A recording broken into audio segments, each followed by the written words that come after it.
Yes, it began around this time yesterday, and 9 targets so far we know have been hit.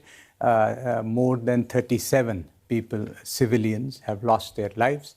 This includes women and children. Their pictures, videos are all around in the media, not just Pakistani media. About 50. So not only just the defense minister, his evidence also comes from social media. So it's not like we'll give you the list of the names of the people that have died, civilians that have died, because they could not give it because they were all terrorists. So he's saying just that the names, their videos are all over social media, but we do not have official list. So this is how he begins his rant on a foreign channel. 8 or 59 are injured, some of them grievously. It is a serious matter because 37 people were being buried all over Pakistan today. So it is a very, very serious matter. Of course, Pakistan wanted to avoid it. We have been saying for the last 14, 15 days, let's investigate the matter. International investigation. Pakistan is ready to join the international investigation.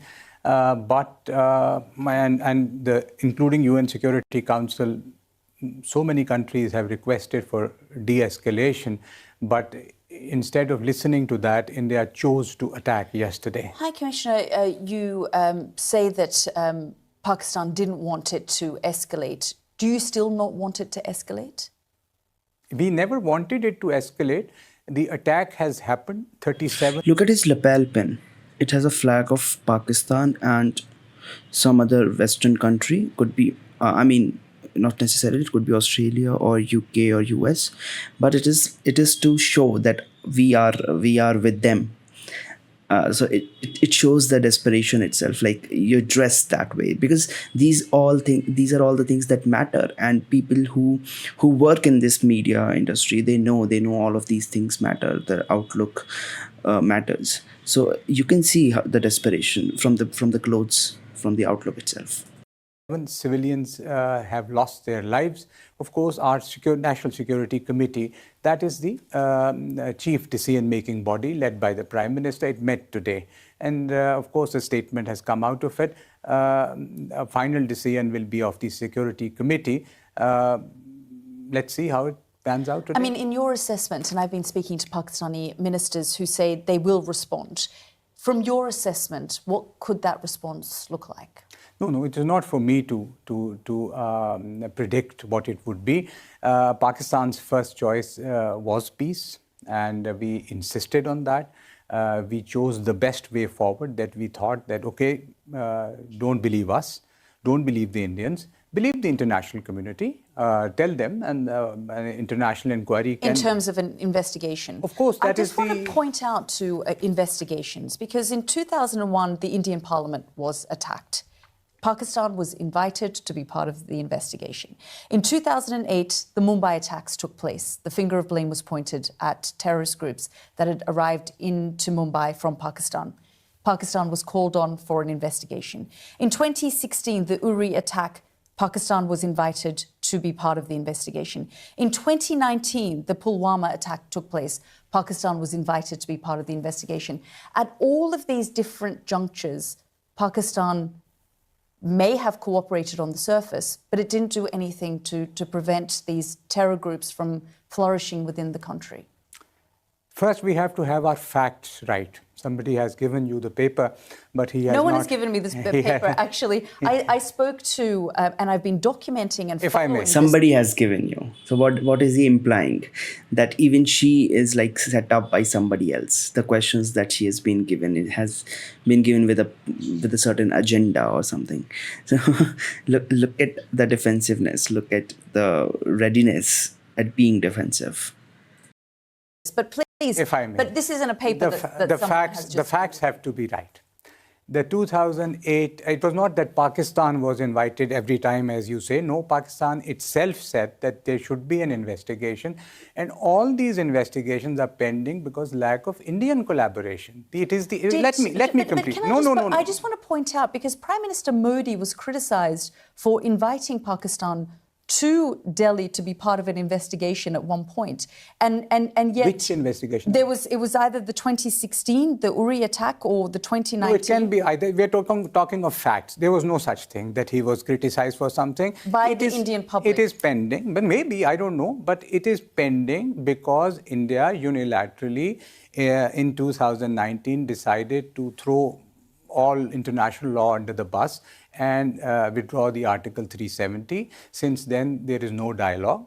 The SARC. What does that have to do with anything?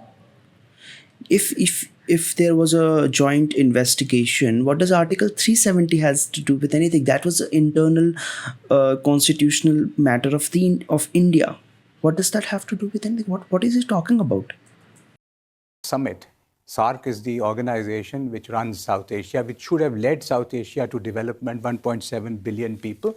It is dysfunctional for one reason. India doesn't want it to move forward. 2016 November, the summit was to be in Islamabad. 9 years have passed. Look where GCC has gone. Look where African Union has gone. Wait. Again, what we're here to talk about the terrorist attacks and the investigations that should have happened but didn't. And now he's talking about summits and Article 370. Now, I do want you to get your points across, and that's why we've invited you on the program. No, but this has to be clarified that it is not pending because of Pakistan. India has to provide the evidence. We have to collaborate. The delegations have to meet. The embassies have to interact. If they throw... India did provide the evidence. India provided evidence against Hafiz Saeed, but neither was he prosecuted in Pakistan, nor was he handed over to India, or any other international body was allowed to prosecute him. So what more evidence do you want? Missiles at my country, how do we collaborate with them? And there is no dialogue since 2016 because they stopped everything. They walked out of the summit, which they agree. Facts, because I deal with it. Yes. First, on February 2016, India agreed to holding of SARC summit. This agreement was in Pokhara in Nepal. I was there, and the date was agreed was November. Now they backed out of it. So you're talking about a summit versus India dialogue. And a dialogue. The dialogue, correct. The dialogue has to happen for the collaboration and everything. But the accusation here is on Pakistan funding these terrorist organizations. There are accusations about everything, and we can relitigate history or whatever we can do. The issue was that you said that among 5 or 6, and I can give you 5 others, in which allegations were made on us. Then there is Samjhota Express. Allegations are on India. We have said again and again, let's sit down, let's discuss, let's find a solution. Do you think, though, when terrorists launch these types of attacks, it completely derails any chance of both sides sitting down, having dialogue, talking to each other to bring about peace? I believe in that you have to overcome the terrorist attacks and continue with dialogue. That is the only way. If your dialogue process is derailed by one terror attack, then... It is very easy to say that when you're not on the receiving end. You're saying that people keep on dying. Because you send terrorists in our country, and we have to keep on going along with the dialogues. It cannot go hand in hand. एक तरफ तुम pretend कर रहे हो कि we want to be diplomatic, the political arm of the Pakistani government, and then on the other hand, the military arm of the Pakistani government keeps on attacking India, and you expect us to just deal with one arm and not the other? What kind of logic is this? In the entire world, nothing can move forward. It wasn't one terror attack, though. We're talking, I just multiple. went through it. Samjhota Express happened. The parliament was attacked, the Mumbai attack. The Indians took Siachen, the whole glacier, Kamar and Chor Batla. The history, when you go into history, it is a very painful history. It is an incredibly painful history on both sides, which I put to your defense minister just in the last week. We have to come out of the defense minister thing. I think you have made the point. But the information minister as well yesterday was was talking about things like Osama bin Laden didn't exist in and wasn't found in. We can start the history from 1947. And of course, when it comes to Osama bin Laden, you want to go back. You want to start from 1947. Okay, let's start from like 2 millennia ago. What is this like? we can continue with it, and I can quote books and you can. The issue, what is the issue now? 1.3 billion Indians, 250 million Pakistanis Need to find a common need ground. to find and need to coexist. Yalda, this is very important. We have to find, I'm a diplomat. Yes. My job is to find a solution in which both the countries at least find some space in which they can move forward. My children can... But sir, I know and I understand, and as you say, it is a painful history.